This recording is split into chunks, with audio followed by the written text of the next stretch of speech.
They called her the Coffee Girl. For 3 months, Specialist Yolanda Kestrel had watched her intelligence assessments disappear into Captain Vickers's desk drawer while she refilled ceramic mugs and alphabetized filing cabinets. But tonight, buried in movement reports that everyone else ignored, she had found something that made her hands go cold. Before we continue with this story, drop a comment and let us know where you're watching from. Maybe you have known someone whose talents were overlooked in your community. The intelligence section at Forward Operating Base Whitmore hummed with the low drone of computers and the occasional crackle of radio traffic. Kestrel sat at her desk in the corner, the one closest to the coffee station, because Captain Vickers thought that was funny. 3 monitors glowed in front of her, each displaying patrol reports from the past 72 hours. Most analysts skimmed these reports for obvious threats. Kestrel read them like her father had taught her to read topographic maps back in Montana, looking for the patterns that hid between the lines. She pulled up another report. Sergeant Winford's patrol had spotted 2 motorcycles heading east on Highway 611 near the Sanjin Junction. 14 hours later, Corporal Ellsbury's team reported unusual foot traffic near a wadi crossing 6 kilometers north. Yesterday morning, a drone caught thermal signatures of what looked like a gathering in a compound that had been abandoned for months. Individually, these reports meant nothing. Together, they formed a shape Kestrel recognized. She had seen this pattern twice before in the archived intelligence files, back when she still believed her analysis might matter to someone. Both times, the pattern had preceded an ambush. Private First Class Tomasz Wren appeared at her desk, his young face tight with frustration. He held a stack of papers like they might bite him. Specialist Kestrel, I cannot figure out what I am doing wrong with this threat assessment. Captain Vickers already rejected it twice, and he says if I do not fix it by morning, he is putting me on latrine duty for a week. Kestrel glanced at the papers, then at the clock. She had her own work to finish, her own pattern to decode. But Wren looked like he had not slept in 2 days, and she remembered what it felt like to be new and terrified of failing. Sit down, she said. Let me see what you have. She spent 20 minutes walking him through the assessment format, showing him where his methodology section was weak and how to structure his conclusions so they answered the specific questions Command had asked. Wren took notes furiously, his relief visible with every correction she offered. This is exactly what I needed, he said. You should be teaching this stuff. Why does Captain Vickers have you making coffee when you know more than half the section? Kestrel did not answer. There was nothing to say that would not sound like bitterness or self-pity, and she had no patience for either. She sent Wren back to his desk with a fixed assessment and returned her attention to the monitors. The pattern was still there, waiting for her to finish tracing its edges. She opened a terrain map of the Highway 611 corridor and began overlaying the reported sightings. The wadi crossing sat at a natural choke point where the road curved between 2 ridgelines. Perfect terrain for an ambush. Any convoy passing through would be channeled into a kill zone with limited options for maneuver or retreat. Kestrel checked the operation schedule and felt her stomach drop. Colonel Raymond Hesse was leading a convoy through that exact corridor at dawn. Atstan Baiklas, 43 soldiers. The colonel himself was one of the few senior officers who had ever acknowledged her existence, nodding to her once in the hallway after reading a report she had written. A report that Captain Vickers had signed his own name to. She looked at the clock again. 14 hours until the convoy departed. 14 hours to convince someone that the pattern she was seeing was real. The door to Captain Vickers's office opened, and the captain himself emerged, smoothing his uniform like he was preparing for a photograph. Leonard Vickers was 34 years old with a West Point ring he touched whenever he felt insecure, which was often. He surveyed the intelligence section with the expression of a man who believed himself surrounded by incompetence. Kestrel, he called out, I need fresh coffee in the briefing room in 10 minutes. Colonel Hesse is coming by to review the convoy route, and I will not have him drinking that stale garbage from this morning. Kestrel stood slowly. Captain, I have been reviewing the patrol reports from the past 72 hours, and I have identified a pattern that suggests possible enemy activity along Highway 611. I believe there may be an ambush being planned near the Wadi crossing at grid reference 41 Romeo Papa, Quebec 1847. Vickers stared at her for a moment, then smiled the way adults smile at children who say something foolish. Specialist, he said, I have a section full of trained analysts working on threat assessments for that convoy. If there were any indication of hostile activity, we would know about it. What I need from you right now is coffee. Can you manage that? Or should I find someone else? The other analysts in the section did not look up from their screens. Kestrel felt the heat rise in her face, but she kept her voice level. Yes, Captain, I can manage that. She walked to the coffee station and began preparing a fresh pot. Her hands moved automatically through the motions while her mind raced through the pattern again, checking and rechecking her analysis. She was not wrong. She knew she was not wrong. But knowing something and proving it to people who did not want to listen were two different problems entirely. The coffee finished brewing. Kestrel filled a carafe and carried it toward the briefing room, passing her desk on the way. The monitors still glowed with the overlay she had created, the red dots of reported sightings forming a constellation around the Wadi crossing like a warning written in light. 14 hours, 43 soldiers, and a pattern that no one wanted to see. The briefing room smelled like old paper and tension. Kestrel set the coffee carafe on the side table and stepped back against the wall, invisible in the way that junior enlisted soldiers learned to become when officers were talking. Captain Vickers stood at the front of the room with a pointer in his hand, gesturing at a map of the Highway 611 corridor, like he had personally scouted every kilometer of it. Colonel Raymond Hesse sat at the head of the table, his silver hair cropped close and his eyes sharp despite the late hour.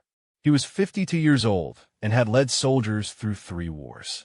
The men and women in his command respected him because he listened, because he remembered names, because he never asked anyone to do something he would not do himself. Kestrel had seen him carry a wounded private half a kilometer to a medevac helicopter when everyone else said to wait for a stretcher. Now he was studying the map while Vickers talked, and Kestrel could see the questions forming behind his eyes. The route is clean, Colonel, Vickers was saying. We have had no significant enemy activity in the sector for the past 2 weeks. Local informants report the area is quiet. I anticipate a smooth transit with arrival at Forward Operating Base Kensington by 0900 hours. Hesse nodded slowly. What about the Wadi crossing near grid 1847? That terrain looks tight. Kestrel felt her heart jump. The colonel had noticed the same choke point she had flagged. She took a half step forward, ready to speak, ready to share what she had found. Vickers waved a dismissive hand. Standard terrain concerns, sir. Nothing our security element cannot handle. We have run convoys through that corridor dozens of times without incident. Kestrel opened her mouth. Colonel, if I may, there's a pattern in the recent patrol reports that suggests Specialist Kestrel, Vickers cut in, his voice sharp enough to draw every eye in the room. I believe you have duties to attend to. The coffee cups need refilling. The silence that followed was heavy enough to crush bone. Kestrel looked at Colonel Hesse, hoping he might ask her to continue, but the colonel was already turning back to Vickers with a question about vehicle spacing. The moment passed like water through a closing fist. She refilled the coffee cups. She stood against the wall. She watched the briefing continue without her input, without her pattern, without the warning that sat burning in her chest like a coal she could not spit out. When the briefing ended and the officers filed out, Vickers approached her with a smile that did not reach his eyes. Specialist, let me be clear about something. Your job is to support this section, not to interrupt operational briefings with half-baked theories. Do you understand? I understand that there is a pattern in the patrol reports, sir. I understand that 43 soldiers are driving into a potential ambush at dawn. Vickers leaned closer. His voice dropped to a whisper that the others could not hear. You're a specialist with 3 months in country. I am a captain with 8 years of intelligence experience. If there were a credible threat, I would know about it. The fact that you think you have spotted something that my entire section missed is not impressive. It is embarrassing. For you. He straightened and smoothed his uniform again, touching his West Point ring. I want the briefing room cleaned and the coffee station restocked before you leave tonight. And tomorrow, you will be on administrative duty, filing, copying, whatever Sergeant O'Yellern needs. You are off analytical work until I decide you are ready for it." He walked away before she could respond. Kestrel stood in the empty briefing room, her hands trembling at her sides, the taste of copper on her tongue from where she had bitten the inside of her cheek to keep from saying something that would end her career on the spot. The door opened behind her. Sergeant First Class Demetria O'Yellern stepped inside, her broad face carrying the weariness of someone who had seen too many good soldiers get ground down by bad leaders. She was 38 years old, the senior non-commissioned officer in the intelligence section, and she had been watching Kestrel since the day she arrived. "I heard what happened," O'Yellern said quietly. "I want you to know that I reviewed your work on the Kandahar threat assessment last month. The one Captain Vickers signed his name to." Kestrel said nothing. There was nothing safe to say. "You have good instincts," O'Yellern continued. "Better than most analysts I have worked with. But instincts do not matter if you cannot get anyone to listen. That is the game, specialist. Learning how to be heard. Then help me be heard. I found something real tonight. There is going to be an ambush, and if that convoy rolls through the Wadi crossing at dawn, people are going to die." O'Yellern's expression tightened. She glanced at the door, then back at Kestrel. "I cannot override a captain. You know that. The chain of command exists for a reason, even when the chain is wrapped around the wrong neck. So we just let it happen. We just let 43 soldiers drive into a kill zone because Captain Vickers does not want to admit that a specialist saw something he missed." O'Yellern held up a hand. "I did not say that. I said I cannot override him. There is a difference between cannot and will not. You are smart enough to figure out what that difference might mean." She left without another word, the door clicking shut behind her. Kestrel stood alone in the briefing room. The map still hung on the wall, the Highway 611 corridor marked in blue with the convoy route traced in red. The Wadi crossing sat right in the middle of that red line, a geographic trap waiting to spring shut. She had 12 hours now. 12 hours to find another way. 12 hours to make someone listen before the sun came up and the convoy rolled out, and everything she had seen in those patterns became graves instead of data points. The coffee cup sat on the table, half empty and cooling. Kestrel began collecting them, her mind racing through options that all seemed to end in the same brick wall. But somewhere beneath the frustration and the fear, a small, stubborn flame refused to go out. She was not wrong. She knew she was not wrong. And she was not going to let 43 soldiers die just because the man in charge could not stand being corrected by the coffee girl. Kestrel did not go back to her quarters. She cleaned the briefing room as ordered, restocked the coffee station as ordered, and then she returned to her desk in the corner and pulled up the patrol reports again. If Captain Vickers wanted to bury her analysis, he would have to find her first. The intelligence section was quiet now, most of the day's shift analysts gone to their bunks for a few hours of sleep before the convoy departure. Only a skeleton crew remained, 2 junior specialists monitoring radio traffic and updating the incident log. They paid no attention to Kestrel. The coffee girl working late was not worth noticing. She opened a fresh overlay on her terrain map and began plotting every reported sighting from the past week. The motorcycles heading east, the foot traffic near the Wadi, the thermal signatures at the abandoned compound. She added 3 more reports she had found buried in the archive, incidents that had been marked as routine but matched the same geographic pattern. The shape emerged like a photograph developing in chemical solution. Enemy forces were converging on the Wadi crossing from 3 different directions, timing their movements to avoid detection by any single patrol. It was coordinated. It was deliberate. It was exactly the kind of operation that preceded a major ambush. Kestrel pulled up the satellite imagery of the Wadi crossing and studied the terrain with the eye her father had trained during long summers in the Montana backcountry. The road curved sharply between 2 ridge lines, the southern ridge offering perfect concealment for a machine gun position. The Wadi itself ran parallel to the road for nearly 400 meters, deep enough to hide a dozen fighters with rocket-propelled grenades. A disabled vehicle at the front of the convoy would trap everyone behind it in the kill zone. She began marking probable enemy positions on the map. Machine gun here, on the high ground with clear sight lines to the road. RPG teams here and here, in the wadi where they could engage vehicles from the flank. A blocking force here at the eastern end of the curve to prevent any vehicles from pushing through. And somewhere to the west, a secondary element to cut off retreat. It was textbook ambush doctrine. Anyone who had studied insurgent tactics would recognize it immediately. Anyone who bothered to look. The door to Captain Vickers's office opened. Kestrel minimized her overlay with a quick keystroke, but she was not fast enough. Vickers crossed the room in 4 long strides and stood behind her chair, close enough that she could smell his aftershave. "I thought I told you that you were off analytical work," he said. "I'm just reviewing the filing system, sir. Getting familiar with the archive structure for tomorrow." Vickers reached past her and clicked the mouse, bringing her overlay back onto the screen. The map filled the monitor, enemy positions marked in red like drops of blood on the terrain. "This does not look like filing to me, specialist." Kestrel turned in her chair to face him. She was tired of being afraid. She was tired of swallowing her words like stones. "Sir, with respect, I am looking at a coordinated enemy operation targeting Colonel Hess's convoy. The patrol reports show a clear pattern of movement toward the Wadi crossing.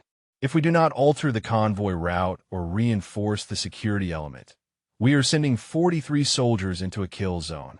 Vickers stared at her for a long moment. Something flickered behind his eyes, something that might have been doubt or might have been calculation. Then his expression hardened. "What I see," he said slowly, "is a junior specialist who does not know her place. What I see is someone who thinks 3 months of reading reports makes her smarter than officers who have been doing this job for years. What I see is a problem that I'm going to solve right now." He leaned closer, his voice dropping to a hiss. "You are confined to this building until the convoy departs. You will not access any classified systems. You will not speak to anyone about your so-called analysis. And if I hear that you have attempted to go over my head to Colonel Hesse or anyone else in the command structure, I will have you brought up on charges of insubordination. Do you understand me?" Kestrel met his eyes. She understood perfectly. She understood that Leonard Vickers was more afraid of being wrong than he was of getting soldiers killed. She understood that his career mattered more to him than their lives. She understood that she was alone. "Yes, sir," she said. "I understand." "Good." Vickers straightened and smoothed his uniform. "I'm going to get some sleep. I suggest you do the same. And specialist, delete that overlay. I do not want to see it on any system in this section." He walked out without waiting for a response. The door closed behind him with a sound like a cell locking shut. Kestrel sat motionless ahead disk. The clock on the wall showed 2200 hours. 8 hours until the convoy departed. 8 hours until Colonel Hesse and 42 other soldiers drove into the trap she could see so clearly on her screen. She did not delete the overlay. Instead, she saved it to a portable drive and slipped the drive into her pocket. Then she cleared the screen and sat back in her chair, staring at the ceiling while her mind worked through the problem. Vickers had blocked every official channel. She could not access classified systems without leaving a trail he would find. She could not approach Colonel Hesse directly without proving his accusation of insubordination. She could not even leave the building without violating his order. But Sergeant O'Yelleran had said something in the briefing room. Something about the difference between cannot and will not. Something about finding another way. Kestrel looked at the clock again. 8 hours. 43 levs. And somewhere in this building, there had to be a path that Captain Vickers had not thought to block. She just had to find it before the sun came up. Kestrel waited until the skeleton crew changed shifts at 2300 hours.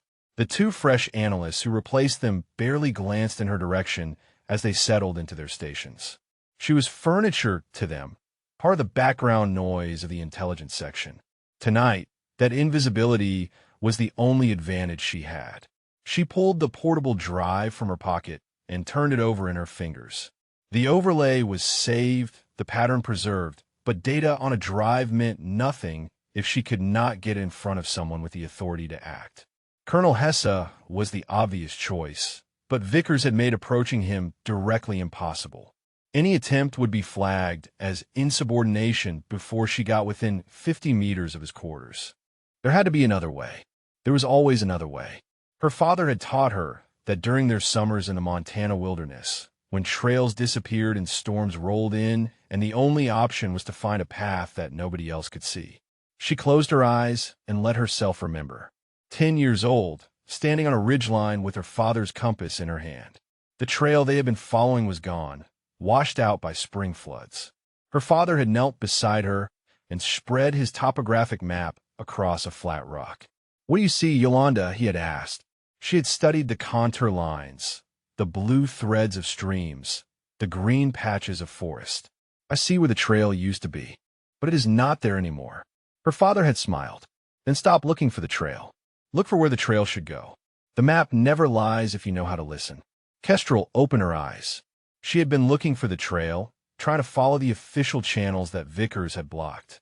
But the map of this situation showed other paths that did not require going through the captain at all. Master Sergeant Cassius Poole, Colonel Hess's senior enlisted advisor, a 30-year veteran who had no patience for politics and even less for officers who put careers ahead of soldiers. If anyone could get her analysis in front of the colonel without going through Vickers, it was Poole. The problem was reaching him. Poole would be at the motor pool now, supervising the final preparations for the convoy departure. The motor pool was 300 meters from the intelligence building, across open ground that Vickers might be watching. If she left the building and got caught, everything was over. A noise at the entrance made her turn. Private First Class Wren stepped through the door, his uniform rumpled and his eyes red from lack of sleep. He spotted Kestrel and crossed the room quickly, sliding into the chair beside her desk. "I heard what happened," he said quietly. "After the briefing, Captain Vickers confined you to the building." Kestrel studied his face. "Word travels fast. The section is small. People talk." He leaned closer. "I also heard what you found. The pattern in the patrol reports. The ambush. You should not be here, Wren. If Vickers finds out you are talking to me, he will bury you right next to me." Wren shook his head. "You helped me when you did not have to. That assessment you fixed last night was going to end my career before it started. I owe you. You do not owe me anything. I was just doing my job." "No." Wren's voice was firm despite its softness. "You were being a soldier. There is a difference. And right now, I'm trying to be one too. Tell me what you need." Kestrel hesitated. Trusting anyone in this building felt like stepping onto ice without knowing how thick it was. But the clock was ticking, and she had run out of options that did not require help. "I need to get my analysis to Master Sergeant Poole," she said. "He is at the motor pool. But I cannot leave this building without Vickers catching me, and I cannot send anything through official channels without him seeing it." Wren nodded slowly. "I can leave. I'm not confined. If you give me the drive, I can take it to Poole myself. He does not know you. He will not listen to some private he has never met. Then come with me. I will create a distraction, something to draw attention away from the exit. You slip out while everyone is looking the other way, get to Poole, and show him what you found." Kestrel felt the first spark of hope she had allowed herself in hours. It was a risk. Everything about this was a risk. But 43 soldiers were counting on someone to take that risk, even if they did not know it. "What kind of distraction?" she asked. Wren smiled for the first time since he had entered the room. "Leave that to me. Just be ready to move when you hear it." He stood and headed for the far side of the section, where the radio monitoring station hummed with encrypted traffic. Kestrel watched him go, her hand closing around the portable drive in her pocket. 7 hours until dawn. 7 hours until the convoy rolled out. And finally, for the first time since she had spotted the pattern in those reports, she had something that felt like a plan. She just had to hope it would be enough. Wren moved through the intelligence section like he belonged there, stopping at workstations, checking clipboards, doing nothing that would draw suspicion.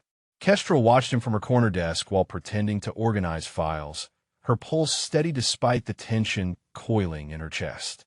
3 months of being invisible had taught her how to wait. The clock showed 100 hours. 5 hours until the convoy departed. Wren reached the radio monitoring station and leaned over the shoulder of the specialist on duty, pointing at something on the screen. Words were exchanged. The specialist shook his head. Ren gestured more emphatically, his voice rising just enough to carry across the room. I am telling you, there is something wrong with the encryption protocol. Look at these signal patterns.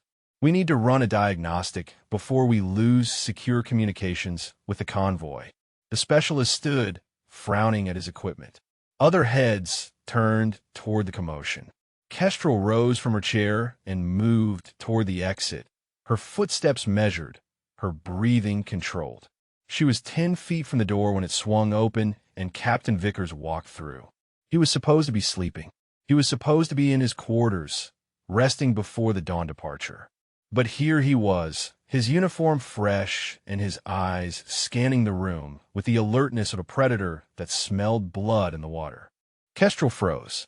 There was nowhere to go, no cover to take, nothing between her and the captain but empty air and bad luck. Vickers spotted her immediately. His gaze moved from her face to the exit door behind him. An understanding flickered across his features. Going somewhere, specialist? No, sir. Just stretching my legs. At 100 hours. In the direction of the only exit. He stepped closer, his voice dropping to that dangerous whisper she had come to dread. I warned you what would happen if you tried to go over my head. I was not going anywhere, sir. I have been at my desk all night, just like you ordered. Vickers glanced at the radio station, where Wren was still arguing with the communications specialist about encryption protocols. His eyes narrowed. Private Wren, get over here. Wren looked up, his face carefully blank. He crossed the room and stood at attention beside Kestrel, close enough that she could feel the tension radiating off him like heat from a stove.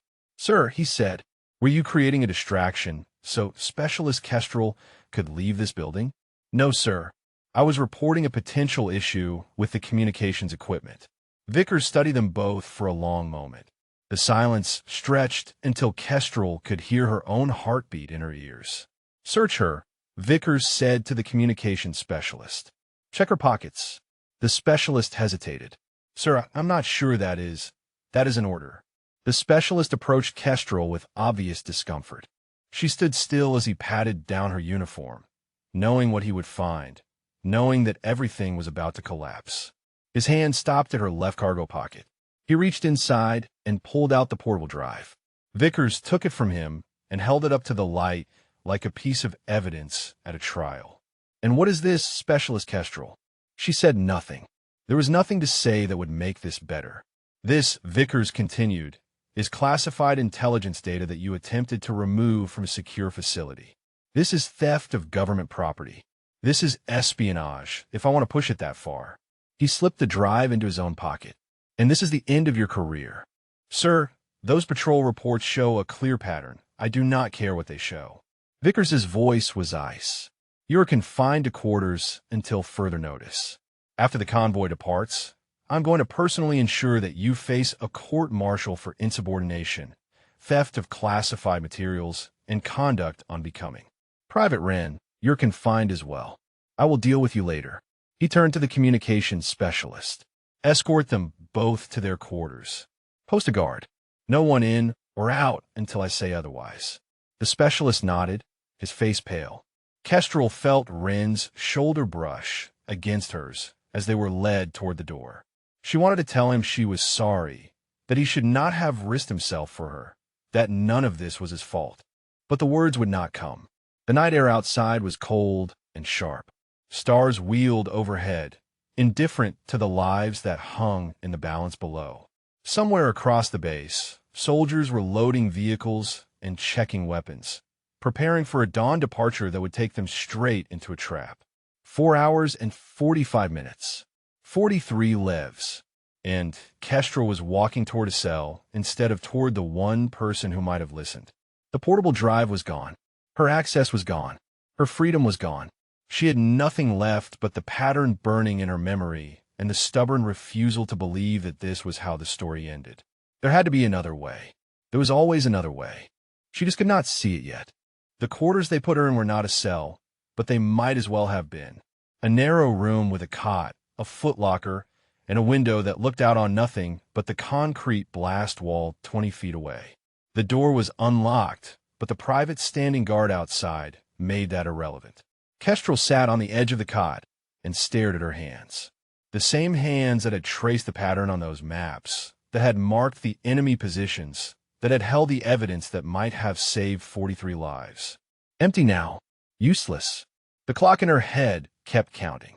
For hours. 3 hours and 50 minutes. 3 hours and 45.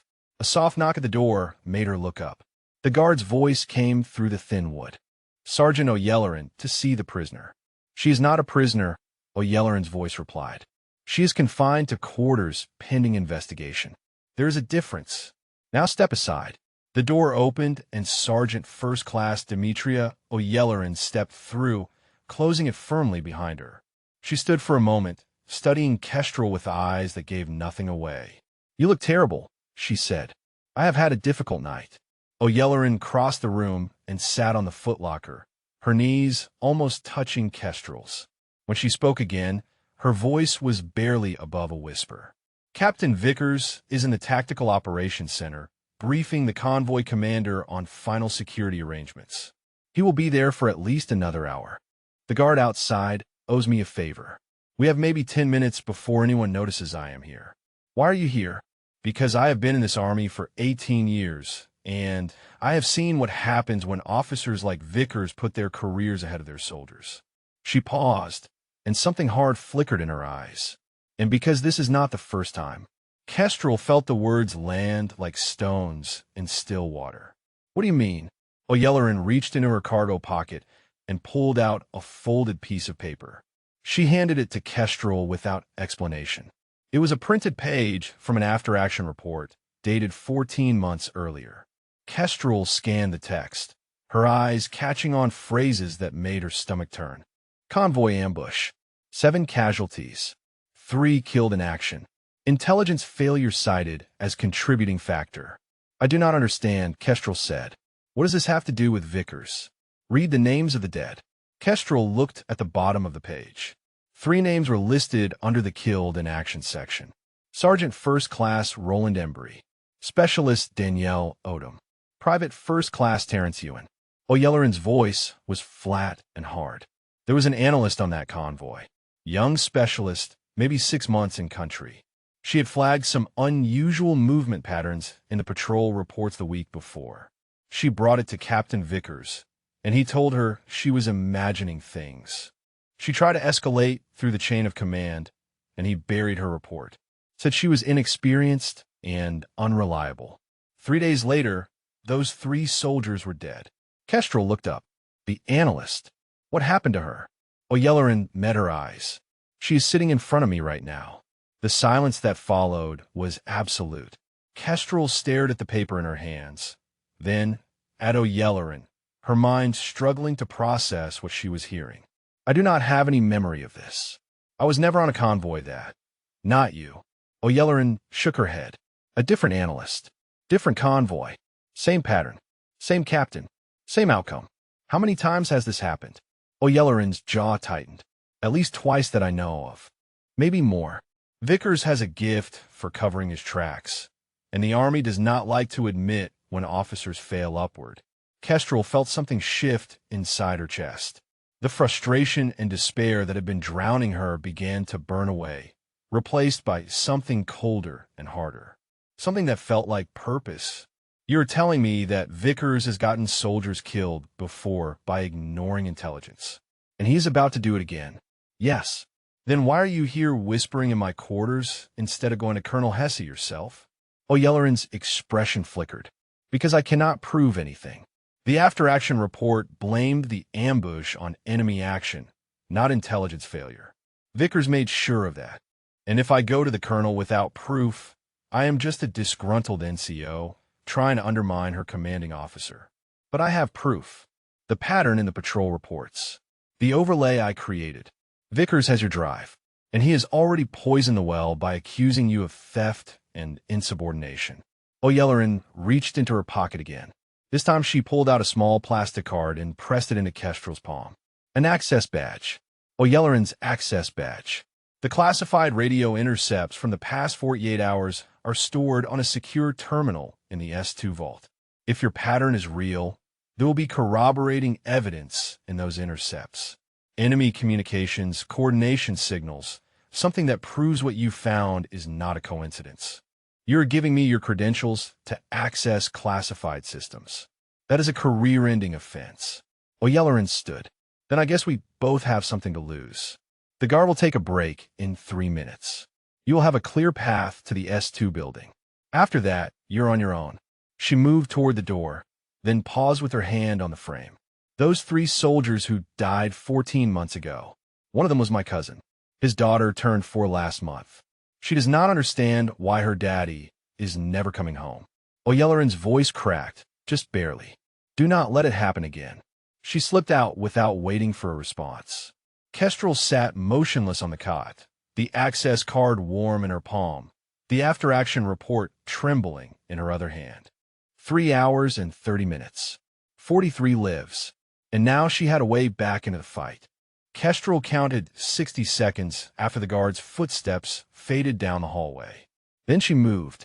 The night air hit her face as she slipped out the side door of the quarters building, cold and sharp with the smell of diesel and dust. The base was quieter now. Most personnel either sleeping or focused on convoy preparations at the motor pool. She kept to the shadows along the blast walls, O'Yelleran's access card pressed tight against her palm. The S2 building was 200 meters away. 200 meters of open ground, security lights, and the constant possibility that someone would look up at exactly the wrong moment. She had made this walk 100 times in daylight, invisible in her role as the coffee girl. Tonight, every step felt like crossing a minefield. She reached the building without incident and pressed the access card against the reader. The lock clicked. She was inside. The intelligence section was empty now, the workstations dark, the monitors sleeping. Kestrel moved past her corner desk without looking at it and headed for the secure vault at the back of the building. The vault door required a separate code, but O'Yelleran had whispered 4 digits to her before leaving the quarters. Kestrel punched them in and held her breath. The door swung open. The vault was small, barely large enough for 2 people and the classified terminal that hummed against the far wall. Kestrel sat down and began navigating through the system, her fingers moving with the precision of someone who had spent 3 months learning every corner of this network. The radio intercepts from the past 48 hours were stored in a subfolder 3 levels deep, protected by encryption that O'Yelleran's credentials unlocked like a key turning in a well-oiled lock. She found them. Dozens of intercepts, fragments of enemy communications captured by signals intelligence assets across the sector. Most were routine, the daily chatter of insurgent cells coordinating supply runs and avoiding patrols. But buried among the noise, Kestrel found what she was looking for. A series of coded transmissions originating from 3 different locations, all within 10 kilometers of the Wadi crossing. The timestamps matched her pattern exactly. The first transmission had gone out 6 hours after Sergeant Winford's patrol spotted those motorcycles heading east. The second came 12 hours after Corporal Ellsbury reported the unusual foot traffic. The third, sent just 18 hours ago, contained a phrase that made Kestrel's blood run cold. Dawn delivery confirmed. All packages in position. Await final signal. She stared at the words on the screen. This was not speculation. This was not pattern-matching paranoia. This was enemy forces confirming that they were ready to spring their trap the moment Colonel Hess's convoy entered the kill zone. Kestrel copied the intercepts to a new portable drive she found in the vault supplies. Then she began building her brief, combining the radio evidence with the terrain analysis she had reconstructed from memory. She worked quickly, her hands steady despite the fear humming beneath her skin. Every minute she spent in this vault was another minute closer to discovery. The brief took shape on the screen. Enemy positions, movement patterns, radio intercepts, timeline of coordination, predicted ambush location with grid reference, recommended alternate routes that would bypass the kill zone entirely. Everything a commander would need to make an informed decision, laid out in clear military format. She was almost finished when she heard footsteps in the main section. Kestrel froze. The footsteps were heavy, deliberate, moving toward the vault with purpose. There was no time to hide, no time to close the files, no time to do anything but sit and wait for the door to open. The handle turned. Light spilled in from the section behind. Private First Class Wren stood in the doorway, his face pale and streaked with sweat. "Wren," Kestrel exhaled. "How did you get out?" "The guard on my quarters fell asleep." Wren stepped into the vault and pulled the door closed behind him. "I figured you would come here. It is the only place with the evidence you need. You should not have followed me. If we both get caught, then we both get caught." Wren's voice was firm, steadier than she had ever heard it. "You taught me something last night when you helped me with that assessment. You taught me that being a soldier is not about following orders. It is about doing what is right, even when it costs you." Kestrel studied his face. 20 years old, 6 months in the army, already willing to throw away his career for a principle. She had underestimated him. "I have everything I need," she said. "The intercepts confirm the ambush. But I still have to get this to someone who can act on it, and Vickers has blocked every channel I can think of." "Not every channel." Wren moved to her side and looked at the screen. "Master Sergeant Poole is still at the motor pool. I saw him 20 minutes ago when I was making my way here. The convoy is not scheduled to depart for another 3 hours. If we can get this brief in front of him, he can take it directly to Colonel Hesse. Vickers will be watching the motor pool. Then we make sure he is looking somewhere else." Wren met her eyes. "I can do that. You get a pool. Show him what you found. I will handle the distraction." Kestrel hesitated. "Last time you tried a distraction, it did not work. Last time I was subtle." Wren's jaw tightened. "This time I will not be." She saved the brief to the drive and stood. The clock in her head was counting down. 2 hours and 45 minutes until the convoy departed. 2 hours and 45 minutes to change everything. Wren opened the vault door and checked the section. "Clear. Let's move." They slipped out into the night together, 2 soldiers against an army that did not want to listen. The motor pool blazed with light and activity. 18 vehicles sat in formation, their engines cold, but their crews swarming around them with the focused energy of soldiers preparing for a mission. Fuel trucks moved between the rows. Mechanics made final checks on armor plating and communications equipment. Somewhere in the organized chaos, Master Sergeant Cassius Poole was supervising every detail.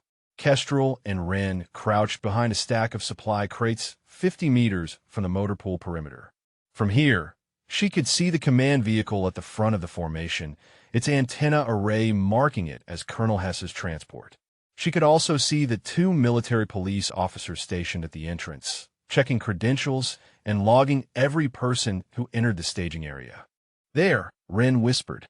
He pointed toward the far side of the motor pool, where a cluster of fuel drums sat near the maintenance bay. "If I can get to those drums and create some noise, the MPs will have to investigate. That gives you maybe 2 minutes to slip past and find Poole. And if they catch you, then I will think of something." Wren's face was pale but determined. "Just promise me you will get that brief to the colonel, no matter what happens to me." Kestrel gripped his shoulder. "I promise." Wren nodded once, then moved. He circled wide, staying low behind the blast barriers that lined the motor pool perimeter.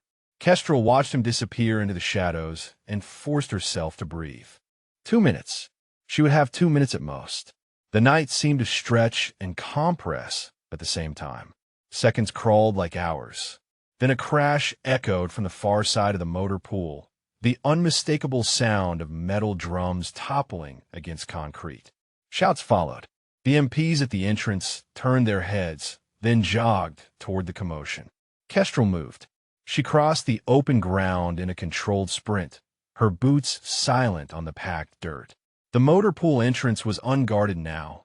Every eye turned toward the noise Wren had created. She slipped between 2 supply trucks and ducked into the shadows of the vehicle formation, her heart pounding against her ribs. The command vehicle was 20 meters ahead. She could see figures moving around it, officers and senior NCOs conducting final coordination. One of them was Master Sergeant Poole, his broad shoulders and shaved head unmistakable even at this distance. He stood with a clipboard in his hands, checking off items as a sergeant reported to him. Kestrel started toward him. 15 meters. 10. She was almost there when a hand closed around her arm and spun her around. Captain Vickers stood behind her, his face twisted with fury. I knew you would try something. He tightened his grip until she could feel the bones grinding together. I have been watching this motor pool for an hour, waiting for you to show your face. Did you really think I would let you ruin everything? Sir, you need to listen to me. The ambush is real. I have radio intercepts that confirm. I do not care what you have. Vickers pulled her toward the edge of the formation, away from Poole, away from the command vehicle. You are a disgrace to this uniform. When I am done with you, you will spend the next 10 years in a military prison. Kestrel planted her feet and twisted against his grip. The movement caught him off guard, loosening his hold just enough for her to wrench her arm free. She stumbled backward, creating distance between them. Master Sergeant Poole, she shouted. Her voice carried across the motor pool like a gunshot. I have intelligence indicating an ambush on the convoy route. Request permission to brief you immediately. Every head in the staging area turned toward her. Vickers lunged forward, grabbing for her arm again, but Kestrel sidestepped and kept moving toward Poole. The master sergeant lowered his clipboard. His eyes moved from Kestrel to Vickers and back again, assessing the situation with the cold calculation of a 30-year veteran. Captain, he said, why is this specialist shouting about an ambush in my motor pool? Because she is mentally unstable, Vickers said. She has been confined to quarters for insubordination and theft of classified materials.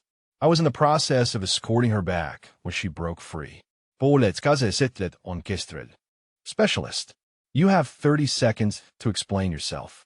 Kestrel pulled the portable drive from her pocket and held it up. Master Sergeant, this drive contains radio intercept from the past 48 hours that confirm enemy forces are staging an ambush at the Wadi crossing on Highway 611. The ambush is scheduled for dawn, timed to coincide with this convoy's arrival. I have terrain analysis showing the kill zone and recommended alternate routes. She is lying, Vickers said. That data is fabricated. She stole classified materials and manipulated them to support her paranoid theories. Poole held up a hand, silencing the captain. He took a step toward Kestrel, his expression unreadable. You are telling me that you have evidence of an imminent attack on this convoy, and your commanding officer has refused to act on it. Yes, Master Sergeant. And you expect me to take the word of a specialist I have never met over a captain with 8 years of intelligence experience? Kestrel met his eyes. No, Master Sergeant. I expect you to look at the evidence and decide for yourself. If I am wrong, you can hand me over to Captain Vickers, and I will accept whatever punishment comes. But if I am right, and you ignore this, 43 soldiers will drive into a trap in less than 3 hours. The motor pool had gone silent. Every soldier in earshot had stopped working, frozen in place by the confrontation unfolding in front of them. Poole extended his hand. Give me the drive. Kestrel placed it in his palm. Everything she had worked for, everything she had risked, was now in the hands of a man she had never spoken to before tonight. Poole turned to Vickers. Captain, you will wait here. Specialist, you are coming with me to see Colonel Hesse. Now, Colonel Raymond Hesse's command post was a prefabricated structure at the center of Forward Operating Base Whitmore, its walls lined with maps and its air thick with the hum of communications equipment. Kestrel had never been inside before.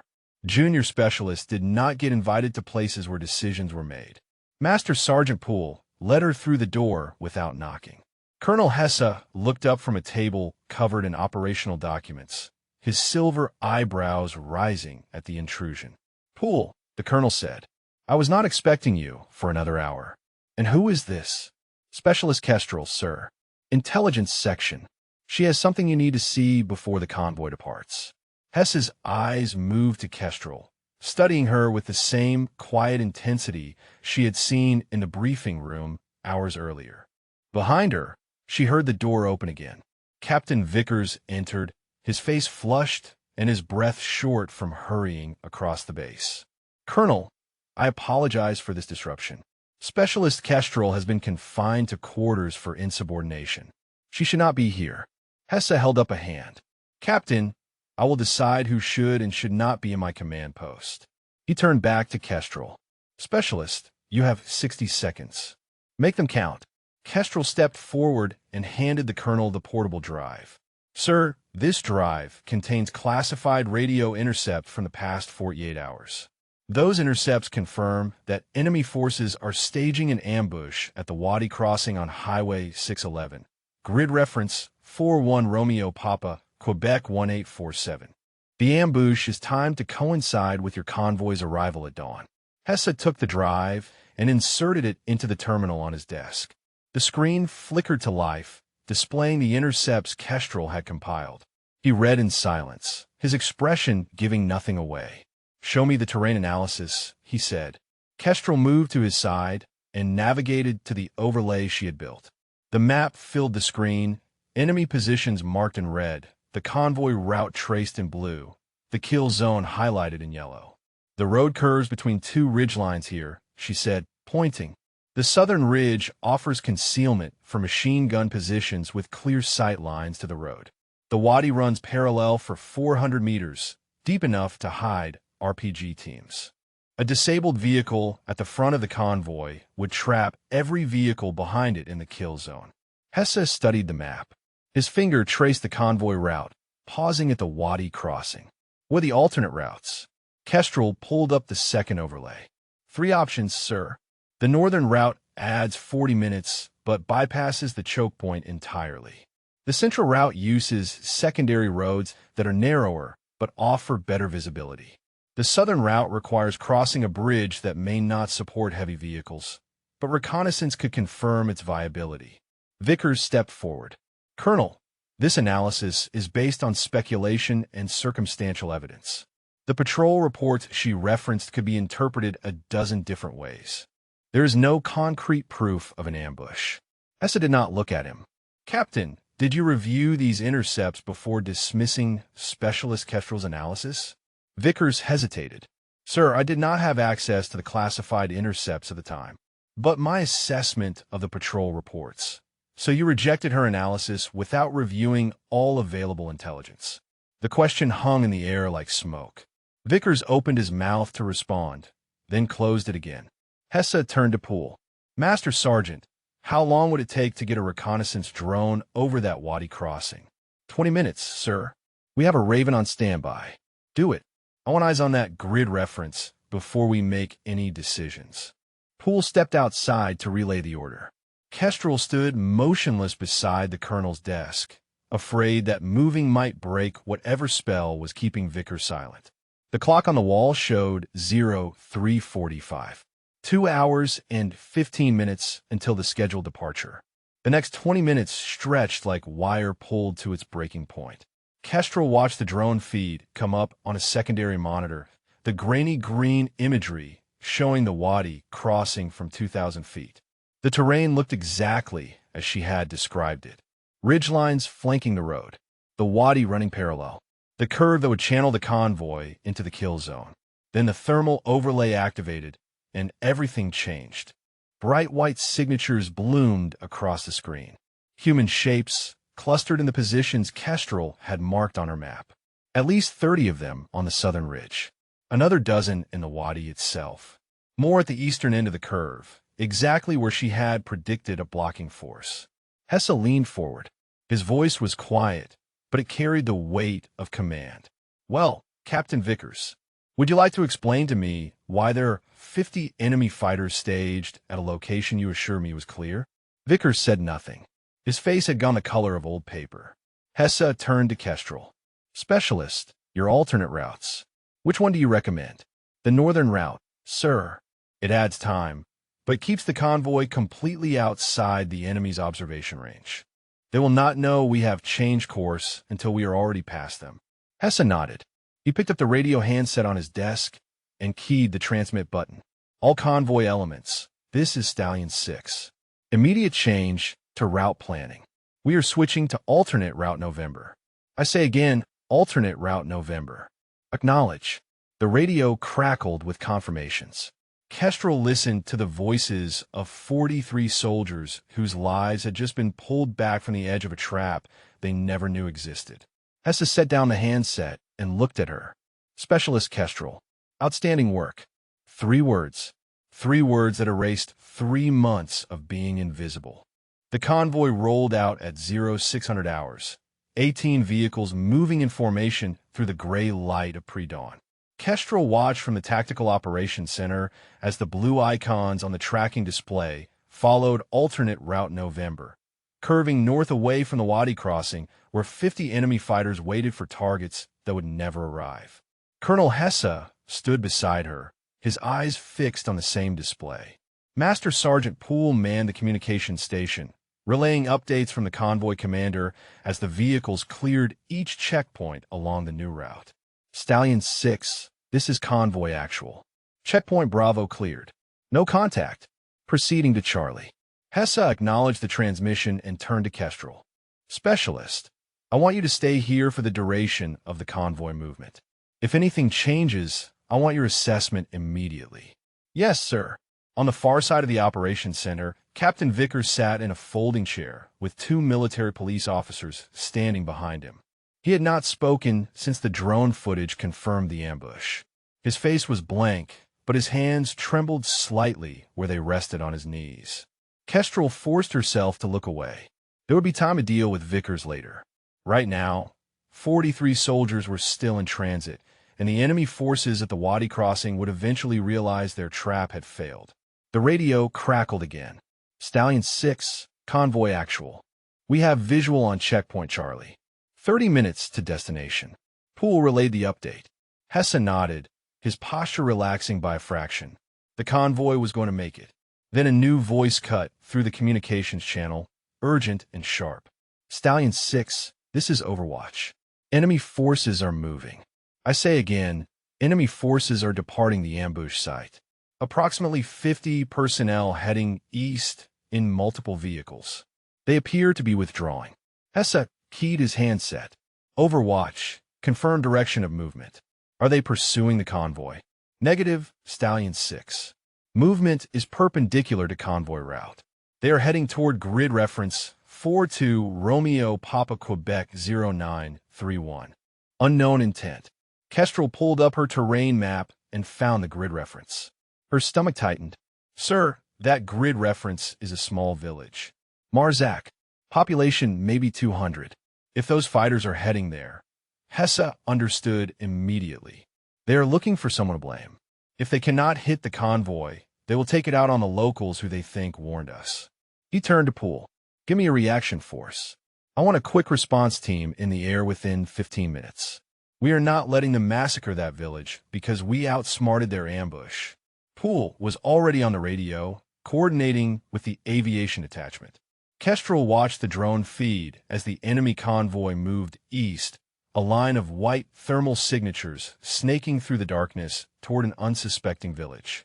20 minutes later, 2 Black Hawk helicopters lifted off from Forward Operating Base Whitmore, carrying a platoon of infantry soldiers toward Marzak. Kestrel tracked their progress on the display, her hands gripping the edge of the console. The enemy convoy reached the village first. The drone showed vehicles stopping at the outskirts, fighters dismounting and spreading out in a tactical formation.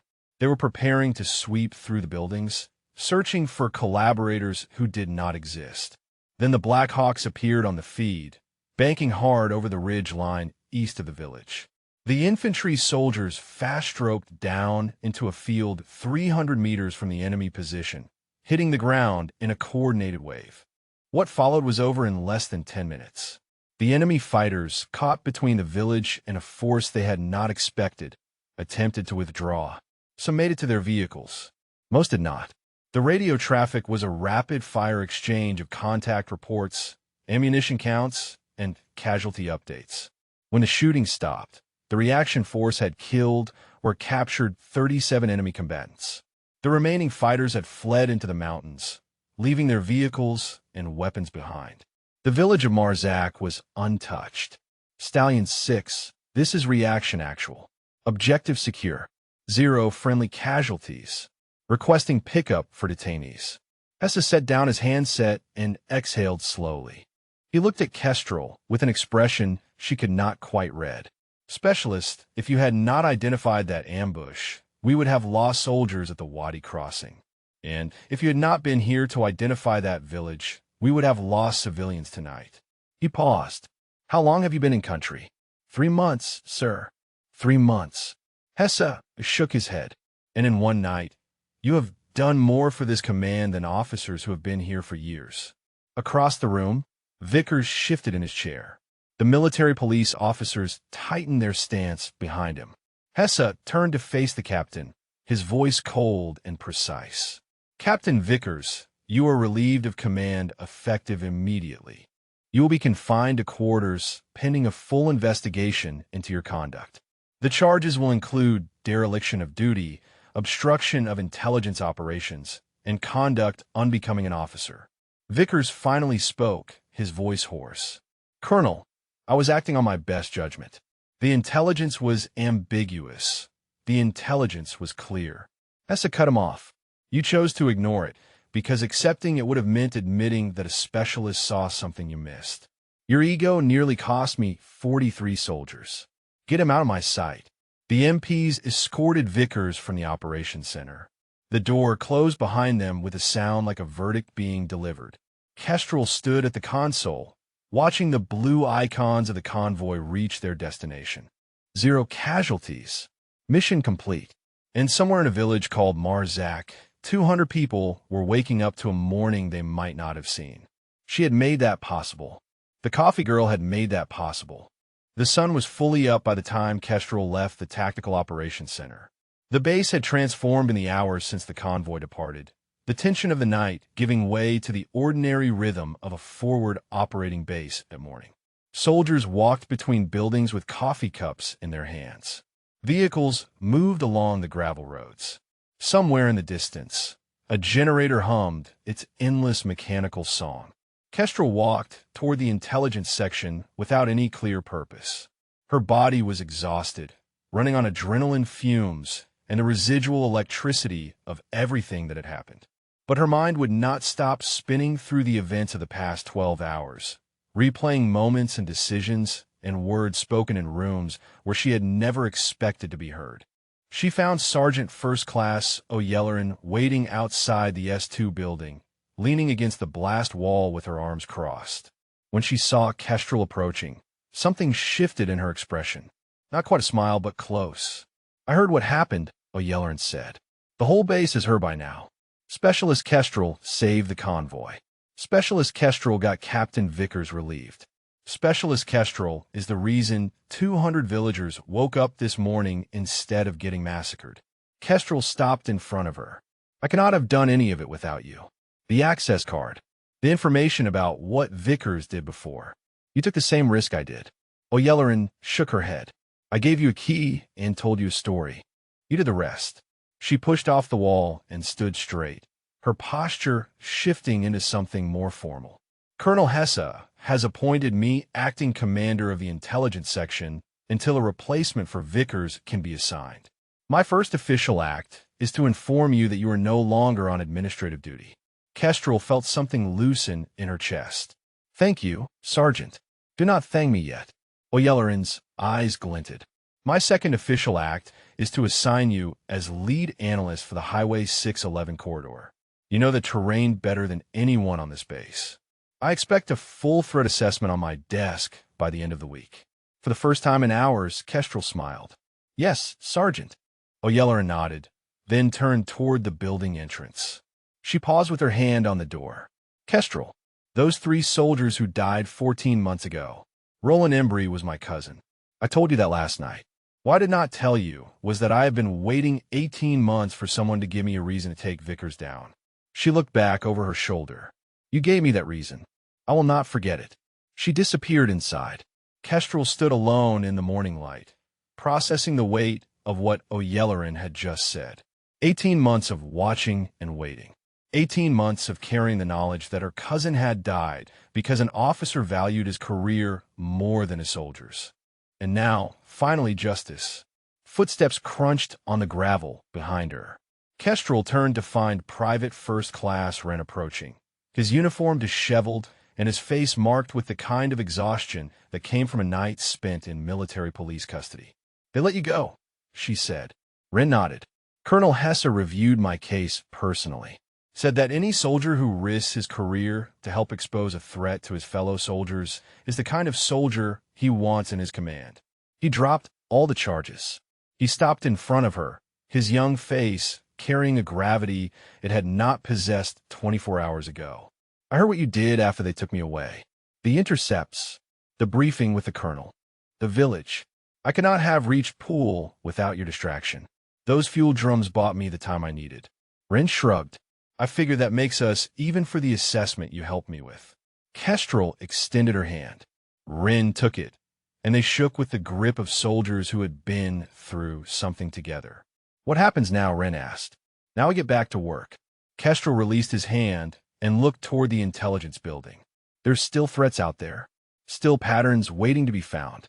Still soldiers counting on us to see what others miss. Ren followed her gaze. In a coffee station? Kestrel laughed, a short, sharp sound that surprised her. Someone else can handle the coffee. They walked into the building together. The intelligence section was quiet. Most of the night shift analysts gone to their racks for rest. Kestrel moved past her old desk in the corner, past the coffee station that had defined her existence for 3 months, and stopped in front of a workstation near the center of the room. A workstation with 3 monitors and a clear view of the main display board. O'Yelleran appeared from her new office. She tossed something across the room. Kestrel caught it reflexively. It was a new name tag, the kind that went on the door of a workspace. It read Specialist Kestrel Lead Analyst. Get some rest, O'Yelleran said. You have earned it. But I want you back here at 1800 hours. We have work to do. Kestrel looked at the name tag in her hand. 3 months ago, she had arrived at this base with a head full of training and a belief that hard work and talent would be enough. She had learned that it was not enough, that the system could crush you no matter how good you were. But she had also learned something else. Sometimes you had to fight the system to save it. Sometimes you had to break the rules to uphold what the rules were supposed to protect. And sometimes the coffee girl turned out to be the one person paying attention when everyone else looked away. She pocketed the name tag and headed for her quarters. 6 hours of sleep, then back to work. There were patterns waiting to be found. 1 week later, Specialist Yolanda Kestrel stood at the front of the intelligence section briefing room and delivered her first official threat assessment to a room full of officers. The Highway 611 corridor had gone quiet since the failed ambush. The enemy fighters who had escaped into the mountains showed no signs of regrouping. The village of Marzak had sent a delegation to forward operating base Whitmore to thank the American soldiers who had protected them, bringing flatbread and dried fruit as gifts. Colonel Hesse had accepted their gratitude with the quiet dignity of a commander who understood that victory meant more than winning battles. Kestrel concluded her briefing and stepped back from the display board. The officers asked questions. She answered them with precision and confidence, drawing on the terrain knowledge and pattern recognition that had saved 43 lives. When the briefing ended, the officers filed out with nods of acknowledgement that would have been unthinkable a week ago.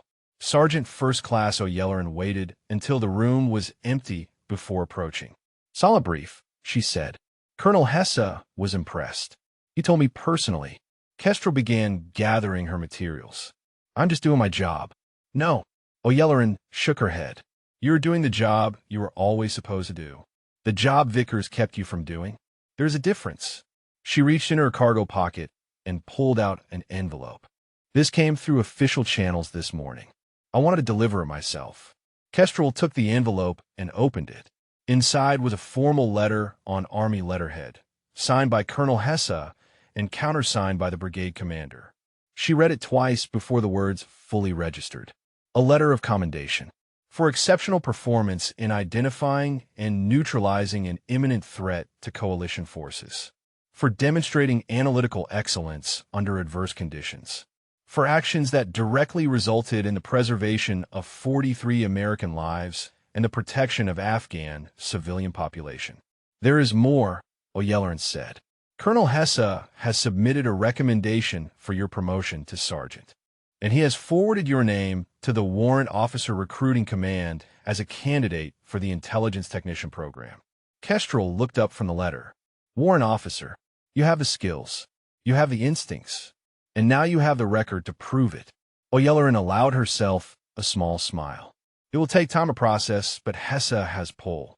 If you want it, the path is open. Kestrel folded the letter carefully and slipped it into her pocket. She thought about her father, about summers spent reading topographic maps on Montana ridgelines, about a compass she still carried in her footlocker. The map never lies if you know how to listen. He had taught her that, and she had listened. "Thank you, Sergeant, for everything." Oyeller nodded. "Thank me by being the analyst this section deserves. We have a lot of rebuilding to do." She left Kestrel alone in the briefing room. The display board still showed the Highway 611 corridor, the terrain that had nearly become a graveyard, now quiet and empty under the afternoon sun. Kestrel walked back to the intelligence section.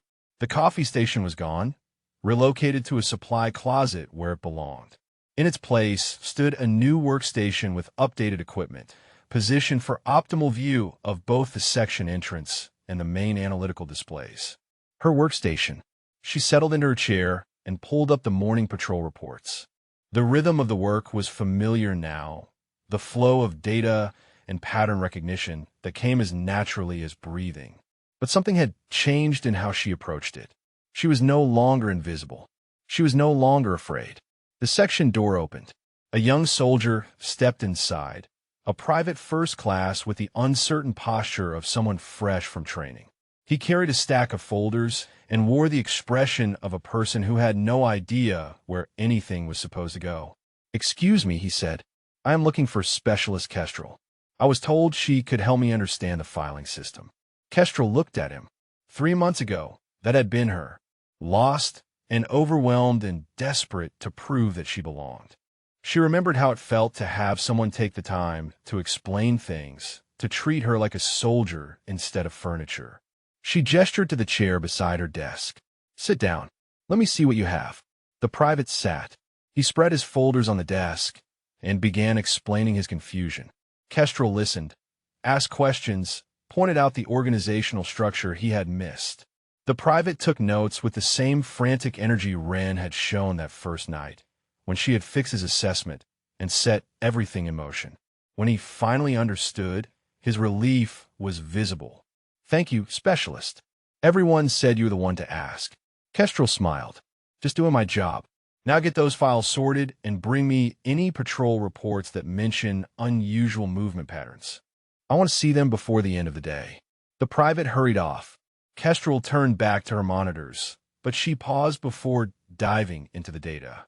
She reached into her pocket and pulled out her father's compass, the one she had carried since Montana, the one that had guided her through wilderness, both literal and figurative. She set it on her desk beside her keyboard, a reminder of where she came from, a reminder of what she had learned. The map never lies if you know how to listen. Kestrel opened the patrol reports and began to read, searching for patterns in the noise, ready for whatever came next. If this story moved you, drop a comment about what resonated most. Tell us about a time when someone's expertise was finally recognized, or share if you have ever had to fight to be heard.